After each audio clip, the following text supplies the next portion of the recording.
আল্লাহর হাবিব সাল্লাল্লাহু আলাইহি ওয়াসাল্লাম মসজিদে নববীতে বসে আছেন সাহাবাদেরকে নিয়ে। হঠাৎ এক বেদুইনের আগমন। তো মসজিদে ঢুকে সে 2 রাকাত নামাজ পড়তেছে। এসে যে রাসূলকে সালাম দিবে কথা ওই কার্টিসিটাও নাই। সে 2 রাকাত নামাজ পড়ে দোয়া করতেছে আল্লাহর কাছে। কি দোয়া জানেন? দোয়ার মধ্যেও কার্টিসি নাই। দোয়াতে বলে, আল্লাহ তুমি শুধু আমারে রহম করো আর মুহাম্মদ সাল্লাল্লাহু আলাইহি ওয়াসাল্লামের রহম করো, আমাদের সাথে আর কারোর রহম করো না তুমি।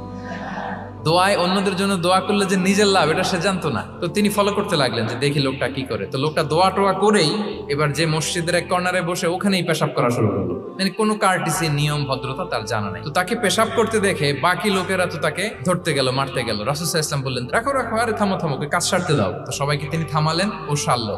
এবার রাসূল সাল্লাল্লাহু আলাইহি ওয়াসাল্লাম বললেন, কি অবস্থা তোমার, কোত্থেকে আসছো? সব খোঁজ খবর নিয়ে বললেন যে তুমি যে এইখানে নামাজ পড়লা, এরপরে আবার এই কাজটা সারলা, তুমি কি জানো এইখানে আল্লাহর জিকির করা হয়, এটা আমাদের ইবাদতগাহ, এইখানে কি এমন কাজটা করা তোমার ঠিক হলো?